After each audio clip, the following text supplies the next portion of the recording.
ఓం ఓం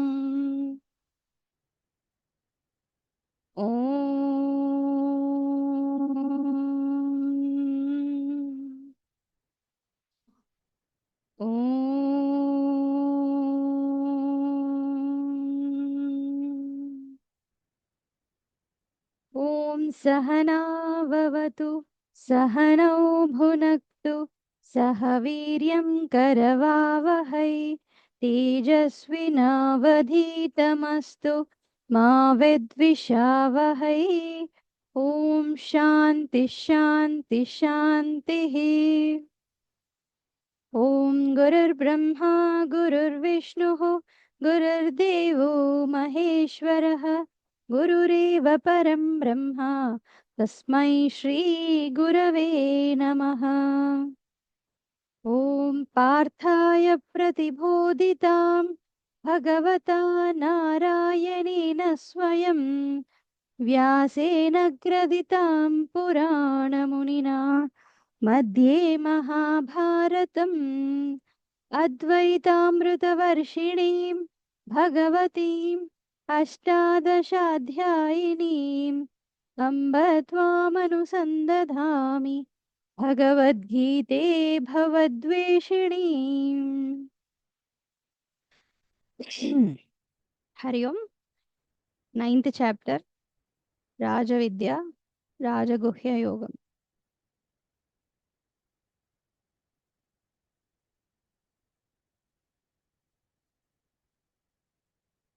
19th శ్లోకం నుంచి. तपाम्यहमहं वर्षं तपाम्यहमहं वर्षं निगृह्णाम्युत्सृजामि च निगृह्णाम्युत्सृजामि च अमृतं चैव मृत्युश्च अमृतं चैव मृत्युश्च सदसच्चाहमर्जुन सदसश्चाहमर्जुन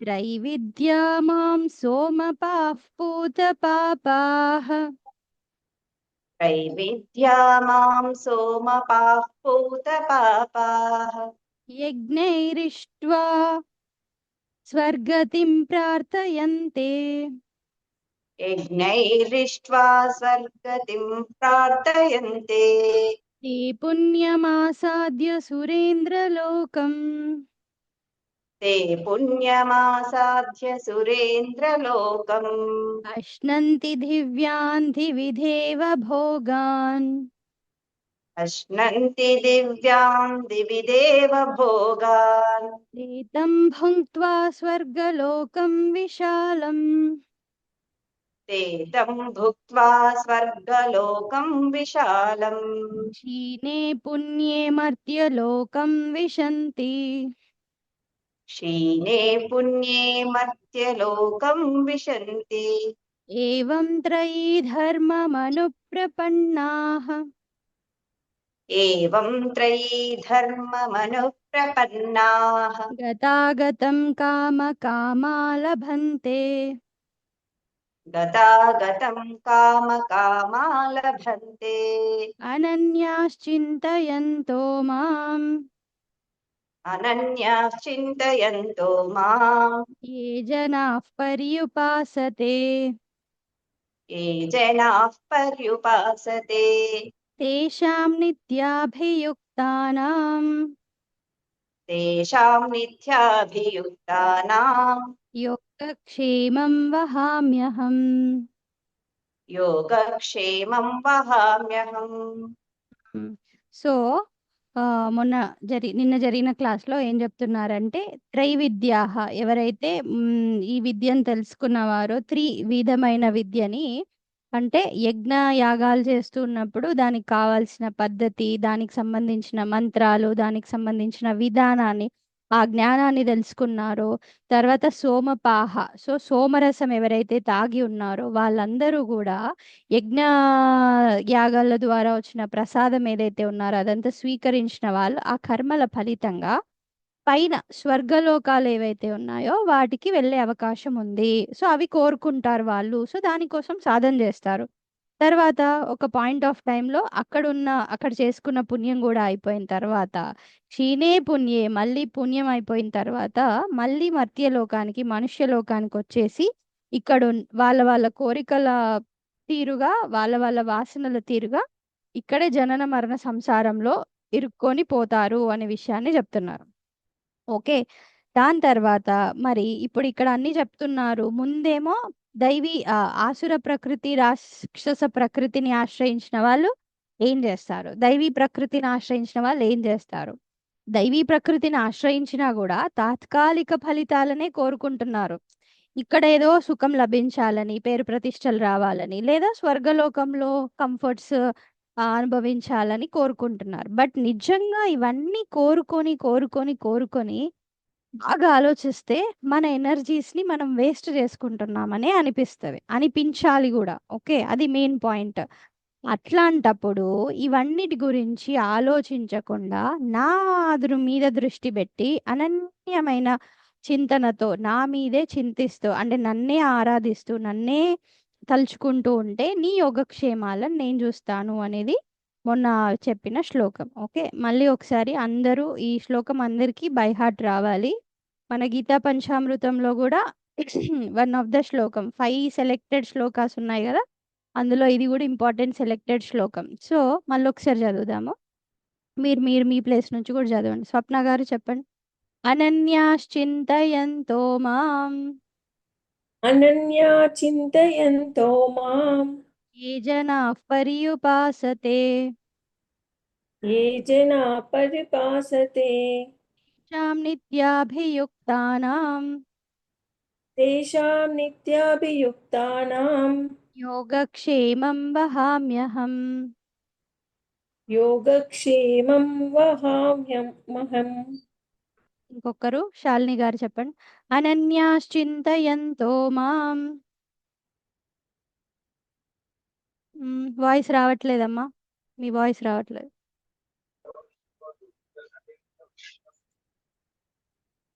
చెప్పండి.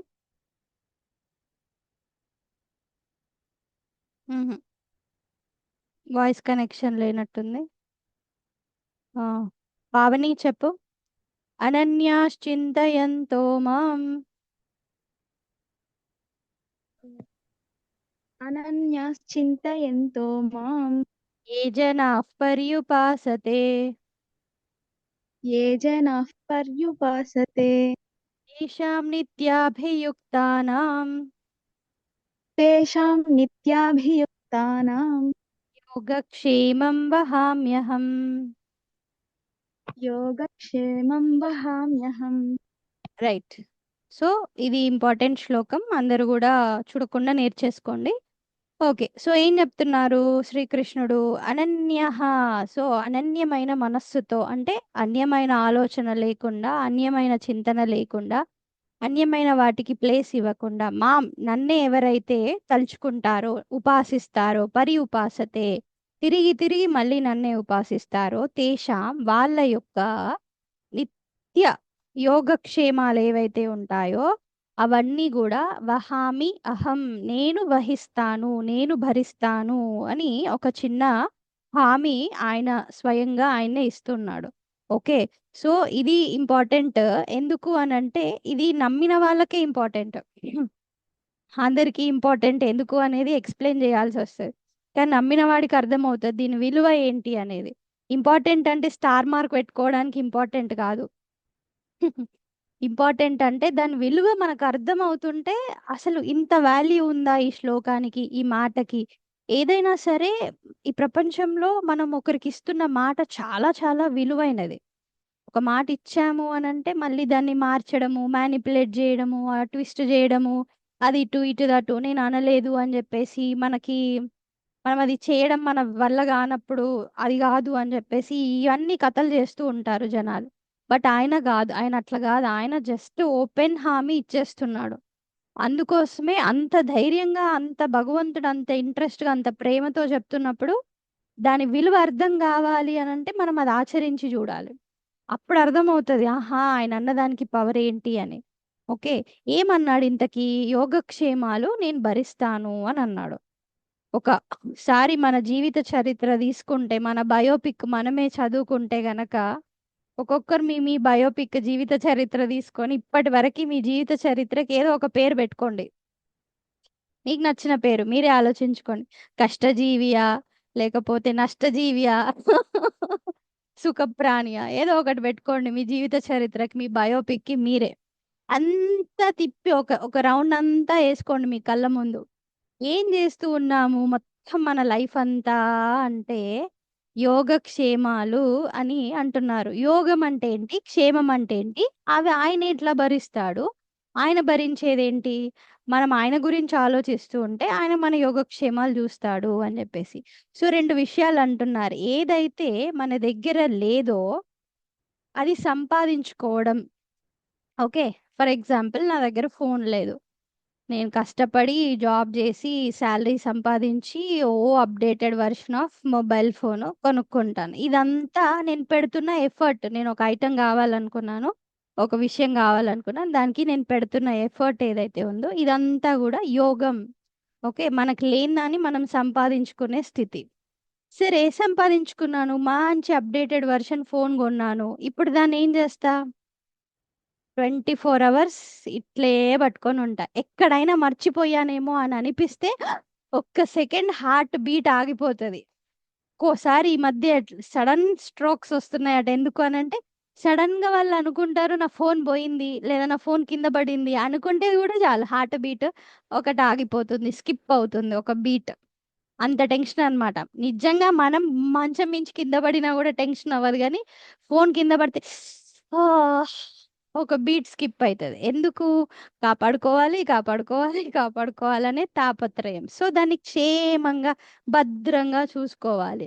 ఇది జస్ట్ ఒక ఎగ్జాంపుల్ చెప్పాను. ఎక్కడైనా మర్చిపోతే ఇంక కథం కథం, మన బ్యాంక్ లాకర్ని బజార్లో పడేసినంత ఫీలింగ్ మనకి. ఓ ఫోన్ పోయిందంటే మన జీవిత రహస్యాలన్నీ పోయినట్టే. అదేంటి అప్పట్లో మాంత్రికుడు ప్రాణం చిలుకలో పెట్టినట్టు ఇప్పుడు అందరి ప్రాణం ఫోన్‌లోనే ఉంటుంది. అందరు వాళ్ళ వాళ్ళ ఫోన్‌లో. కదా! అప్పటి స్టోరీలు నమ్మకపోయినా ఇప్పుడున్న పరిస్థితులకు నమ్మాల్సొస్తుంది. చిలుక ప్రాణంలేంటి, చిలుక తోకలో గూడా ఉండొచ్చు ప్రాణం. అట్లా ఫోన్ చిన్న స్పేస్ మెమరీలో గూడా మన ప్రాణం పెట్టేస్తున్నాం. ఇదంతా కాపాడుకొని మన మన ఈ కాపాడుకునే సంపాదించిన దాన్ని కాపాడుకునే ప్రాసెస్ అంతా గూడా క్షేమం అంటున్నారు. ఇప్పుడు మళ్ళీ ఒకసారి మన లైఫ్ అంతా రివైజ్ చేసుకుంటే, జస్ట్ ఒకసారి రివైజ్ బటన్ కొట్టండి. ఇవి 2 తప్ప మనం ఏదైనా చేస్తున్నామా? లేని దాన్నంతా కావాలి, కావాలి, కావాలి తెచ్చుకోవడము. ఉన్నదంతా కాపాడుకోవాలి, కాపాడుకోవాలి, కాపాడుకోవాలి. ఒక్కరు కాదు, అందరు ఎవ్రీబడీ సేమ్ కామన్ బయోగ్రఫీ. అందుకనే ఆయన 2 పదాలలో చెప్పేస్తున్నాడు. అంతేకాదు మనం సంపాదించుకుంటున్నాము, ఖర్చు పెట్టుకుంటున్నాము, కాపాడుకుంటున్నాం, పొదుపు చేసుకుంటున్నాము. ఇదంతా కాకుండా మనకంటే ఎవడైనా ఎక్కువ సంపాదిస్తే అబ్బో! అస్సలకి ఇంకా 2 రోజులు నిద్ర పట్టనే పట్టదు. మనకు ₹1,00,00,000 వచ్చినా, మన ఇంటి పక్కోడికి ఒక్క రూపాయి వస్తే, ₹1,00,00,000 కంటే ఒక్క రూపాయి వచ్చినా, అసలు వాడికి కొంచెం వచ్చినా కూడా మనకి సరిపోదు. ఓకే, అది ఒక బాధ. సంపాదించామా దాన్ని కాపాడి, కాపాడి, కాపాడి, కాపాడి అదొక బాధ. టెన్షన్. ఎక్కడ ఇన్వెస్ట్ చేయాలి? ఏ షేర్‌లో పెట్టాలి? ఎక్కడ కొనాలి? ఏది కొనాలి? ల్యాండ్ అని చెప్పేసి అందరు రియల్ ఎస్టేట్‌లో వేస్తే రియల్ ఎస్టేట్ డౌన్ అయ్యి గోల్డ్ పెరిగిపోయింది. ఎవరో అంట గోల్డ్ అంతా అమ్మేసి రియల్ ఎస్టేట్‌లో పెట్టారంట. అది పోయింది, ఇది పోయింది. సో, ఇట్లా మన ఎనర్జీస్ అన్నీ వేస్ట్ చేసుకుంటున్నామే. అది గూడా వరి అవుతూ. ఒక్క పని గూడా చక్కగా చేస్తామా మరి? ఇప్పుడు ఇందులో పెడితే ఏం జరుగుద్దో, అందులో పెడితే ఏం జరుగుద్దో, అవును మాతాజీ అన్నట్టు ఇప్పుడు మళ్ళీ ఇది బూమై, మళ్ళీ అదవుతే ఎట్లా అవుతుందో, ప్రెజెంట్ ట్రెండ్ ఉంది, మళ్ళీ అది ఎప్పుడు డౌన్ అవుతుందో, అనుమానాలు. చేసే పనిలో గూడా టెన్షన్, భయం. ఒకవేళ కోల్పోతే ఎట్లా? ఒకవేళ నేను సంపాదిస్తాను కానీ రాకపోతే ఎట్లా? మొత్తం మన ఎనర్జీస్ అన్నీ గూడా వీట్లల్లో ఆలోచించి డ్రైన్ చేసుకుంటున్నాం. వి వి ఏమంటారు, వేస్ట్ అయిపోతూ ఉన్నాయి. ఆలోచనలు ఇవి తప్ప వేరే వస్తున్నాయి. అసలు అన్నిటికంటే బెస్ట్ మేనేజింగ్ స్కిల్స్ ఎవరికుంటాయో చెప్పాలా? టైం మేనేజ్ చేసేవాడు, లేకపోతే స్ట్రెస్ మేనేజ్ చేసేవాడు, మైండ్ మేనేజ్ చేసేవాడు, ఇవన్నీ మనం టాపిక్స్ వింటూ ఉంటాం కదా. ఫినాన్షియల్ మేనేజ్మెంట్ ఇవన్నీ. అసలు నిజంగా అన్నిటికంటే వాల్యూ ఏంటిది తెలుసా? ఆలోచనలని మేనేజ్ చేయగలగాలి. స్వామి చిన్మయానందజీ అంటున్నారు, క్వాలిటీ ఆఫ్ థాట్స్ పెరగాలి, క్వాంటిటీ ఆఫ్ థాట్స్ తగ్గాలి. మనం ఉల్టా, మనం ఏదైనా ఉల్టానే. ఇన్ని క్వాంటిటీ నెత్తి మీద గంపెడు థాట్స్ పెట్టుకుంటాం, గంపెడు ఆలోచనలు పెట్టుకొని ఏమీ అర్థం కాక ఈ మధ్య అందరికి head X, migrants, body pains, shoulder pains, back pains, కొత్త కొత్త డాక్టర్లు వస్తున్నారు, కొత్త కొత్త ట్రీట్మెంట్స్ వస్తున్నాయి, కొత్త కొత్త రోగాలు కూడా వస్తున్నాయి. అన్ని మానసిక స్ట్రెస్ వల్లనే వస్తున్నాయి. నిద్ర రాకపోవడం, నిద్ర రాకపోతే టాబ్లెట్స్ వేసుకోవడం, మెడిసిన్స్ వేసుకోవడం, సైడ్ ఎఫెక్ట్స్, మళ్ళీ సైడ్ ఎఫెక్ట్స్కి మళ్ళీ సర్జరీస్. ఓహ్, ఒక్కటి కాదు రెండు కాదు, ఏదో పెద్ద సైకిల్ నడుస్తుంది. జనన మరణ సైకిల్ కంటే ఈ రోగాల సైకిలే చాలా పెద్దదైపోయింది. సో ఏం జరుగుతుంది, మన ఆలోచనలని క్వాంటిటీని తగ్గించుకోలేకపోతున్నాం. క్వాంటిటీ పెరుగుతూనే ఉంది, కానీ క్వాంటిటీ తగ్గాలి, క్వాలిటీ ఆఫ్ థాట్స్ పెరగాలి. నేను నా కాంట్రిబ్యూషన్ సమాజానికి ఏంటి, లేదా నేను నా భగవంతుడితో నా కనెక్షన్ ఏంటి, నా మనసు ఎంతవరకు ప్రశాంతంగా మెయింటైన్ చేసుకోగలుగుతున్నాను, ఇది క్వాలిటీ థాట్స్. అరే ఒకప్పుడు మహాత్ములు ఎట్లా ఉండేవాళ్ళు, నిజంగా మహాత్ముల లైఫ్ స్టైల్ మన రోజులో మన జీవితంలో ఒక రోజైనా పెట్టుకోగలుగుతామా? మహాత్ములు అంటే అన్ని వదిలేసి ఎక్కడికో వెళ్ళిపోయి తపస్సు చేసుకోవడమే కాదు, జనాల సమూహంలో ఉంటూ కూడా మనస్సుని డౌన్ అవ్వకుండా చూసుకోవడమే నిజమైన తపస్సు. ఎక్కడా ఎవరూ లేదు అంటే నేను ఒక్కదాన్నే ఉంటే నేనే విన్నర్, కాంపిటీషనే లేదు. కానీ అందరి మధ్యలో ఉంటూ కూడా మనసుని డౌన్ చేసుకోకుండా, డిప్రెషన్కి వెళ్ళకుండా, మరీ అగ్రెసివ్గా వెళ్ళకుండా బ్యాలెన్స్డ్గా చూసుకో. ఎవరైనా పొగడగానే ఎస్ నేనే అన్ని చేస్తాను, ఎవరైనా ఏదైనా అనగానే నాకేం రాదు, వీళ్ళ లోపల వీళ్ళంతా నన్ను చిన్న చూపు చూస్తున్నారు, ఇవన్నీ వేస్ట్ ఆఫ్ థాట్స్. ఎనర్జీ వీటిలలో వేస్ట్ అయిపోతుంది. సో క్వాంటిటీ ఆఫ్ థాట్స్ తగ్గిపోవాలి, క్వాలిటీ ఆఫ్ థాట్స్ పెరగాలి. అదే ఇండైరెక్ట్గా చెప్తున్నారు, అనన్యాస్ చింతయంతో మాం అంటే నువ్వు నీ లక్ష్యం గురించి. సపోజ్ ఇప్పుడు స్టూడెంట్స్కి చెప్పామనుకోండి, దీన్ని ఇంకో కొంచెం కార్పొరేట్ వాళ్ళు యూజ్ చేసుకున్నారనుకోండి, నీ గోల్ గురించి ఆలోచించు. సర్వదా ఎల్లప్పుడూ కూడా నువ్వు ఒక లక్ష్యాన్ని పెట్టుకున్నాం, దానికి సంబంధించిన వాటిని ఆలోచించు. ఆ గోల్కి సంబంధించిన ఆలోచించినప్పుడు కూడా, లక్ష్యం రీచ్ అవ్వాలనుకున్నప్పుడు కూడా చుట్టుపక్కల వాళ్ళు నువ్వు రీచ్ అవ్వలేవు, నీకంటే ముందు వాళ్ళు ఫెయిల్ అయ్యారు, నీ తర్వాత వాళ్ళకి ఏం సాధ్యపడదు, నువ్వెందుకు ట్రై చేస్తున్నావు, ఇలా డౌన్ చేసే వాళ్ళు కూడా ఉంటారు. ఏ కాంపిటీషన్ అయినా తీసుకోండి, ఏ ఫీల్డ్ అయినా తీసుకోండి, డౌన్ చేసే వాళ్ళు ఉంటారు, ఎంకరేజ్ చేసే వాళ్ళు ఉంటారు. మన మైండ్ ఎంకరేజ్ చేసే వాళ్ళ దగ్గరే పెట్టుకోగలగాలి, ఆ రకమైన పాజిటివిటీనే పెంచుకోగలగాలి. సో మీకు అందరికీ ఒక ఫేమస్ స్టోరీ ఉంది కదా, తెలుసు కదా. ఒక కాంపిటీషన్ జరుగుతుందంట. ఓకే, అన్ని ఫ్రాగ్స్, కప్పలు ఓకే పరిగెత్తుతూ పరిగెత్తుతూ ముందుకెళ్ళాలి. సో ఏదో కొండలాగా పెట్టారు, ఆ కొండ ఎక్కుతూ పైకి వెళ్ళాలి.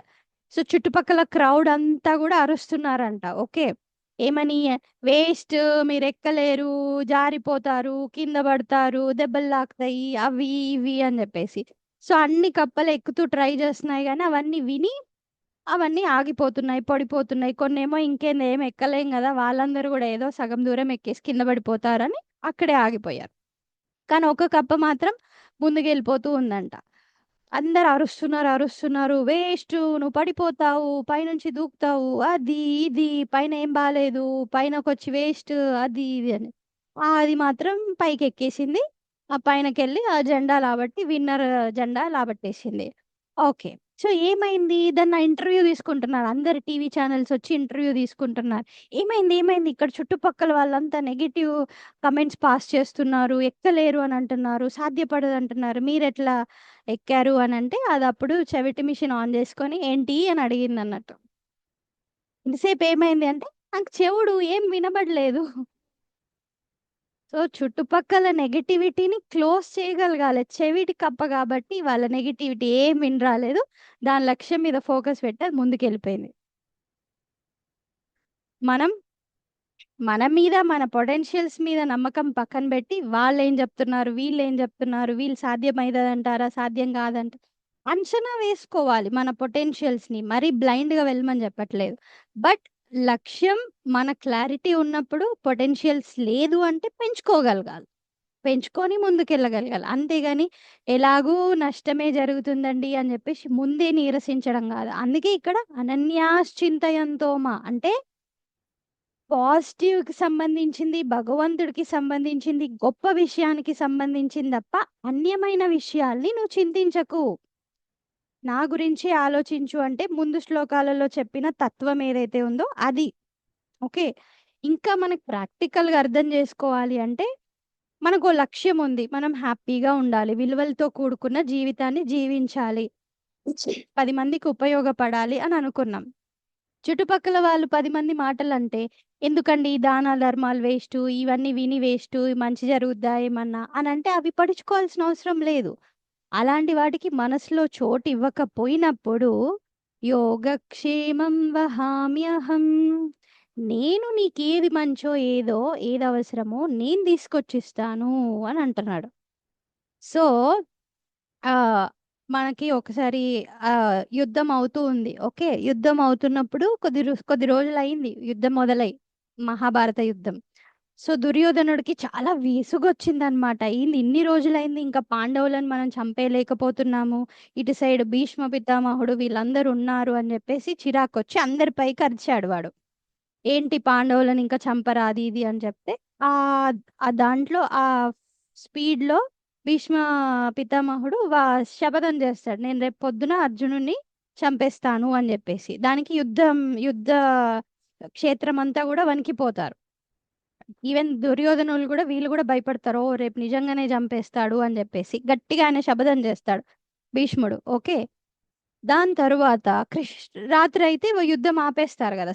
సంధ్యా సమయంకి యుద్ధం ఆపేస్తారు. నెక్స్ట్ డే మళ్ళీ యుద్ధం మొదలైతది. సో, అర్జునుడు ఏం జేస్తున్నాడో, టెన్షన్ పడుతున్నాడో అర్జునుడు గూడా వింటాడు. మరి ఇట్లా శపథం చేశాడు గదా! అర్జునుడికి టెన్షన్ అవుతుందో, ఏమవుతుందో అని జెప్పేసి కృష్ణుడెళ్తాడు. వెళ్ళి అర్జునుడిని మోటివేషన్ చేద్దామని ఎళ్తాడు. వెళ్ళేసరికి అర్జునుడు హాయిగా నిద్రపోతుంటాడు. కృష్ణుడు నిద్రపోతున్నాడా అని జెప్పేసి ఎళ్లి "అర్జునా ఇంతకీ ఈరోజు యుద్ధంలో భీష్ముడు శపథం చేశాడు విన్నావా?" అంటే, విన్నాను." అంటే, "నిన్ను చంపేస్తా అన్నాడయ్యా రేపొద్దున." అంటే, "విన్నాను." "మరేంది ఇట్లా నిద్రపోయావు?" అనంటే, "నువ్వే గదా నేను జూసుకుంటా అని జెప్పావు. ఇప్పుడు నేను జూసుకుంటా అని జెప్పిన తర్వాత మళ్ళీ నేను దాని గురించి ఆలోచించి వేస్ట్ గదా! కదా!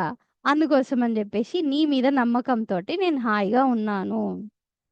అలా ఉండగలగాలి. రేపు పొద్దున ఒకడు మనల్ని చంపేస్తున్నాడు అంటే మనం స్ట్రాటజీస్ ఎయ్యకుండా యెస్.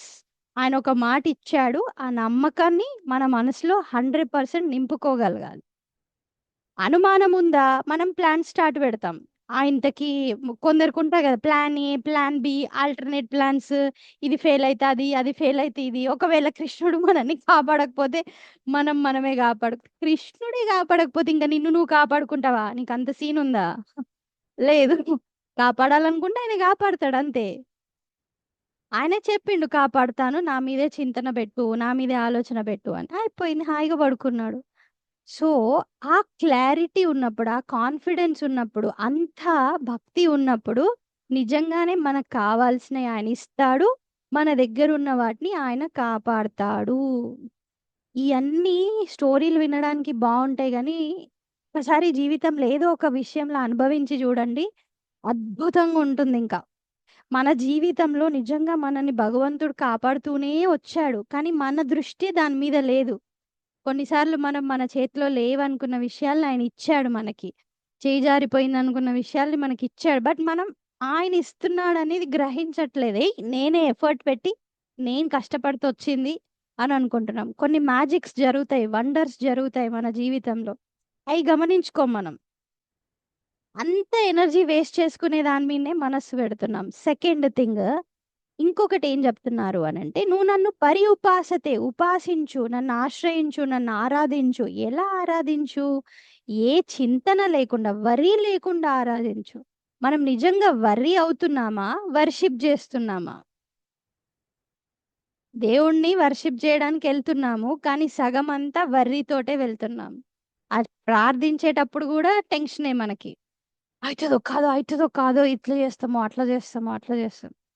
సో ఆ టెన్షన్ లేకుండా, అలజడి లేకుండా పని చేసేటప్పుడు తాపత్రయాలు లేకుండా ప్రశాంతంగా ప్రార్థించండి అని చెప్తున్నారు. ఆ విధంగా నన్ను అనన్యాశ్చింతయంతో మాం ఎవరైతే ఉపాసిస్తారో వాళ్ళకి నిత్యం ఎల్లప్పుడూ కావలసిన యోగక్షేమాలు నేను చూసుకుంటాను. నా బాధ్యత. ఒక ఆయన వచ్చి నీ బాధ్యత అంతా నేను చూసుకుంటాను అని అంటే హాయిగా వదిలేయాలి. అది కూడా ఎవరు అంటున్నారు? సామాన్యమైన వాడు కాదు. ఇంతకు ముందంతా అన్నింటికి ఆయన్నే ఆధారం అని చెప్తూ వచ్చాడు. ఆయన చెప్తున్నాడు. ఫర్ ఎగ్జాంపుల్ ఒక విషయం చెప్తా. రోజు పొద్దున సూర్యుడు ఉదయిస్తున్నాడు, అవునా? మళ్ళీ ఆయనకు టైం పీరియడ్ ఉంది. ఈవినింగ్ వేరే దగ్గరికి వెళ్ళిపోతున్నాడు బాయ్ బాయ్ అని. తర్వాత ఒక కాలంలో వర్షాలు పడుతూ ఉన్నాయి, ఒక కాలంలో ఎండలు కొడుతూ ఉన్నాయి. వాట్ ఎవర్, బయట ఇవన్నీ పరిస్థితులు జరుగుతున్నాయి. మనం ఏమైనా కూర్చొని సూర్యుడిని వస్తాడా లేడా, ఈరోజు ఎండ కొడుతుందా లేదా, పొద్దున ఉదయిస్తాడా లేదా, ఇవన్నీ ఆలోచిస్తున్నామా ఎప్పుడైనా? రాత్రి పడుకునేటప్పుడు అమ్మో రేపు పొద్దున సూర్యుడు రాకపోతే ఎట్లా, ఏమైనా టెన్షన్ ఉందా మనకి? అసలు ఏ రోజైనా సూర్యుడు వస్తున్నాడా పోతున్నాడా ఆయన గురించి మనకు ఆలోచనలు ఉన్నాయా? లేవు. అయినా వస్తున్నాడా లేదా? వస్తున్నాడు. సెకండ్, మనం ఇప్పుడు మంచిగా క్లాస్ అయిపోగానే ఒక్కొక్కరు ఒక్కొక్క వెరైటీ ఆఫ్ డిన్నర్ మంచిగా వేడి వేడిగా, ఒకరు దోశలు, ఒకరు చపాతీలు, ఒకరు వేడి వేడి కర్రీ, లేకపోతే ఇడ్లీ, మిల్లెట్ మీల్స్ అన్నీ చేసుకొని తింటారు కదా. తిని పడుకుంటారు. తిన్న తర్వాత పడుకునే ముందు గ్యాప్లో ఇప్పుడు నేను తిన్నాను, నా బాడీలోకి వెళ్ళింది, డైజెషన్ అవుతుందా లేదా, ఆ డైజెషన్ అయింది మంచి మంచి సెల్స్కి అందిస్తుందా లేదా, ఇవన్నీ కూర్చొని మీరు చేస్తున్నారా? తినడం వరకే, నోట్లో వేయడం వరకే మన ఆలోచన, కానీ లోపలికి వెళ్ళాక ఏం జరుగుతుంది అదంతా మనం కూర్చొని క్లీన్ చేస్తున్నామా?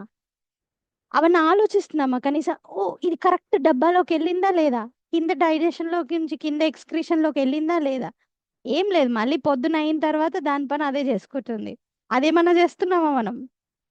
ఛీ మాతాజీ! ఇది చేస్తలేము, అది చేస్తలేము. దాని గురించి ఆలోచన కూడా సరిగ్గా ఏం లేదు మనకి. హెల్త్ కాన్షియస్ గురించి కాదు. లోపల ఆటోమేటిక్ సిస్టమ్ ఉంది. అది జరుపుకుంటూ వెళ్ళిపోతుంది.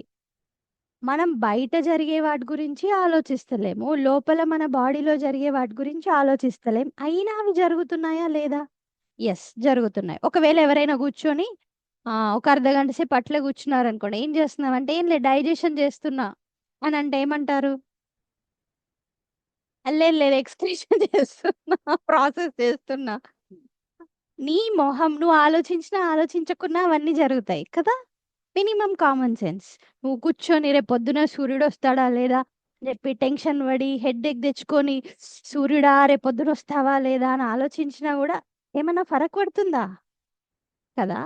మరి జీవితంలో జరిగేటివి మన కంట్రోల్‌లో లేనప్పుడు ఎందుకు తలలు బాదుకుంటున్నాం? పైన బ్రహ్మాండానికి సంబంధించింది మన కంట్రోల్ లేదు. లోపల ఈ పిండాండానికి సంబంధించింది మన కంట్రోల్‌లో లేదు. మరి ఇక మధ్యలో వాటి గురించి మనం ఆలోచించి ఏం లాభం? ఆ విషయాన్ని ఎందుకు గుర్తించలేకపోతున్నాం? వర్రీ. ఓహ్! ఈరోజు వీళ్ళు ఫోను చేస్తా అన్నారు. ఎందుకు చేయట్లేదు? మనసు మార్చుకున్నారు గావచ్చు. ఓ టెన్షన్. వాళ్ళొస్తామన్నారు రాలేదు. మధ్యలో ఏమన్నా అయ్యిందేమో. ఇంటికి ఈయన 2 గంటల లోపే వచ్చేసేవాడు. ఈరోజు 2:15 అవుతుంది. ఎక్కడైనా గుద్దుకున్నాడేమో, ఏమన్నా అయ్యిందేమో. నెగటివిటీ. ప్రతి దాంట్లో negativity. Negativity plus worry plus tensions plus అలజడి ఇయన్నీ కలుపుకొని నిజంగా నా నేచర్ ఏంటి, నేను ఆలోచించాల్సిన విషయాలేంటి మర్చిపోతున్నాం. ఇదే జనన మరణం. జనన మరణం అంటే ఓ చచ్చిపోతాము, మళ్ళీ పుడతాము. యెస్ అది గూడా. బట్ రోజు రోజు చస్తూ పుట్టడమే. రోజు రోజు ఆలోచనలో డౌన్ అవ్వడమే మరణం. ఇయన్నీ వదిలేసేయండిరా. నీ మంచి నేను జూసుకుంటాను. యోగక్షేమం వహామ్యహం. సో, ఆయన చెప్తున్నాడు, నా మీద ఆలోచించినప్పుడు అసలు నీకు ఏ రకమైన చింతనే లేదు. ఓకే కృష్ణ, ఇప్పుడు ఇవన్నీ వదిలేయమంటున్నావు కరెక్టే గానీ, నీకోసం ప్రార్థించి నిన్ను అందుకోవాలి, నిన్నే పొందాలి అని అనుకుంటున్నా. అది సాధకుడిలాగా మనం ఆధ్యాత్మికంగా సాధకుడిలాగా భగవంతుని చేరాలి అని చెప్పి విశ్వ ప్రయత్నాలు చేస్తుంటాం. అది కూడా యోగమే. ఆయనను అందుకోవాలి అని చెప్పేసిన సాధనలు, ఆయన లోపలే స్థిరమైపోవాలి అని చేస్తున్న సాధనలు, ఇవన్నీ కూడా యోగం, క్షేమం. ఆయనలోనే లీనమైపోవాలి అనుకునేది క్షేమం. అవి కూడా ఆయనే చూసుకుంటా అంటున్నాడు. మనం రోజు కూర్చొని ఈరోజు 108 మాలలు చేశానా లేదా, 24 మాలలు చేశానా లేదా, 21 టైం హనుమాన్ చాలీసా చదివానా లేదా, అయ్యయ్యయ్యో ఇదొక పెద్ద మాయ. మళ్ళీ ఈరోజు 2 గంటలు పారాయణం చేశానా లేదా, ఈరోజు 10 గుళ్ళు తిరిగొచ్చానా లేదా, ఈరోజు 10 రకాల బొట్లు పెట్టుకున్నాను, అయ్యయ్యయ్యో ఇవి కూడా టెన్షన్సే కొందరికి. ఈరోజు ఈ ప్రసాదం తినలేదండి, ఈరోజు ఈ గుడికి వెళ్ళి మొక్కలేదండి, అయ్యో.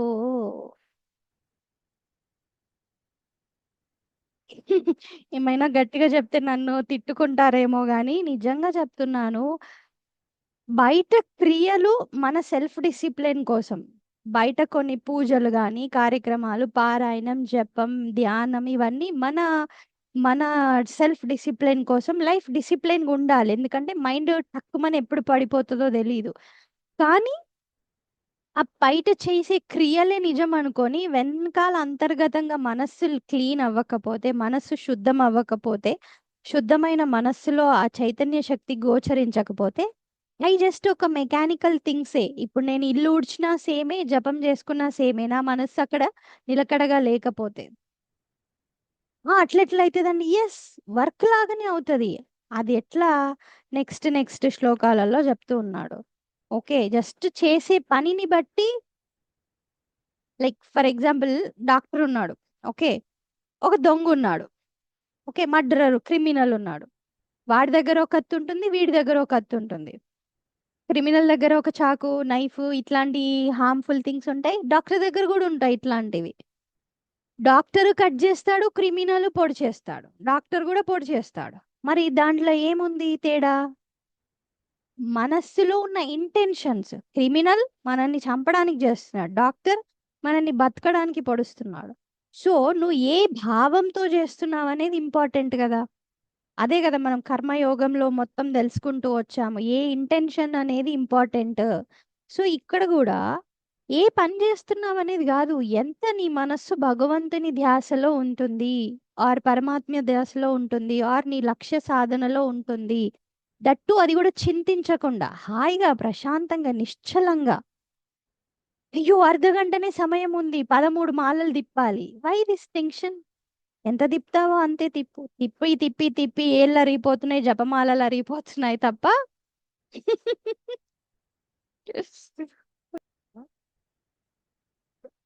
కదా. సో అనన్యా చింతయంతో మాం ఏ జనా పర్యుపాసతే తేషాం నిత్యాభియుక్తానాం యోగక్షేమం వహామ్యహం. సో దీని తర్వాత నెక్స్ట్ శ్లోకంలో మళ్ళీ వివరిస్తున్నారు. ఎవరెవరు ఎట్లాగా కోరుకుంటారు, వాళ్ళకి ఎట్లా అందిస్తాడు అని చెప్పి.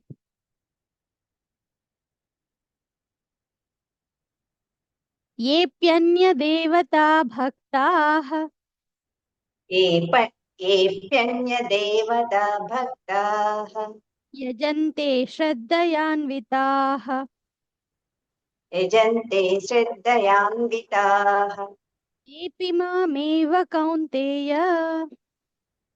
తేతి మామేవ కౌంతేయ యజంత్య విధిపూర్వకం యజంత్య విధిపూర్వకం అహం హి సర్వయజ్ఞానాం అహం హి సర్వయజ్ఞానాం భోక్తా చ ప్రభురేవ చ భోక్తా చ ప్రభురేవ చ న తు మామభిజానంతి నతు మామభిజానంతి తత్వేనాతశ్చ్యవంతి తే. తత్వేనాతశ్చ్యవంతి తే. నెక్స్ట్ శ్లోకం కూడా చదువుదా. యాంతి దేవవ్రతా దేవాన్ యాంతి దేవా వ్రతదేవాన్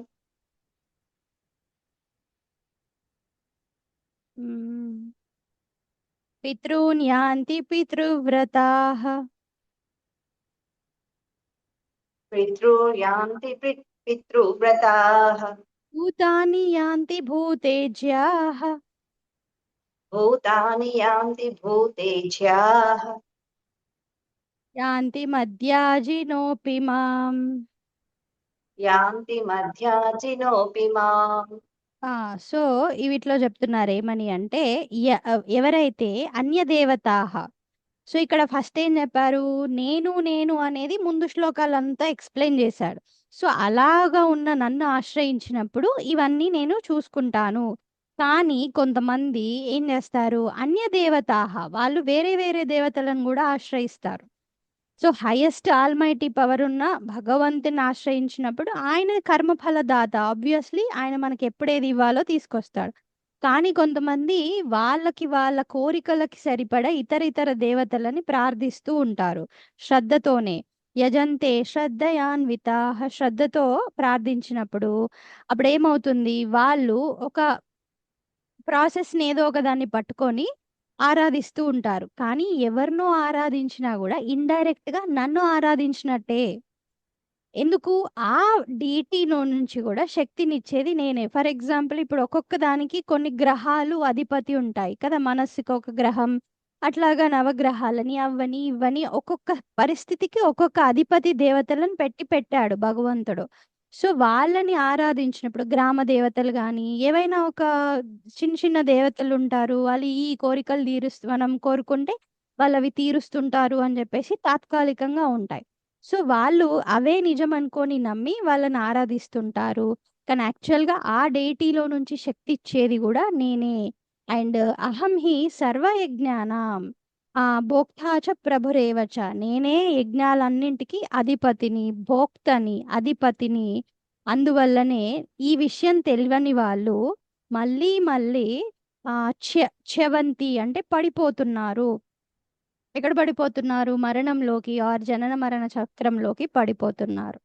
సో ఈ విషయాన్ని కంటిన్యూ చేస్తూ ఉన్నాడు. ఎట్లాగా ఆయనను ఆశ్రయించాలి, ఈ అన్య దేవతలు క్లారిటీ, ఆయన ఎవరు, అన్య దేవతలు ఎవరు. అన్య దేవతలను పూజిస్తున్నప్పుడు మన మనసు ఒక దగ్గర ఆగిపోతుంది.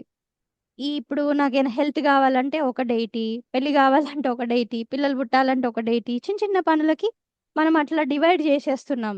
దేవుడిని కూడా డివైడ్ చేసేస్తూ ఉన్నాం. సో ఎవరు ఆధారమైన, సర్వభూతానికి ఆధారమైన వాడెవడు, చిన్న డైటీస్ ఎవరు, ఈ దేవతా శక్తి ఏంటి అనేది రేపటి క్లాస్లో చూద్దాం. ఓకే, హరి ఓం. ఓం శాంతి శాంతి శాంతి.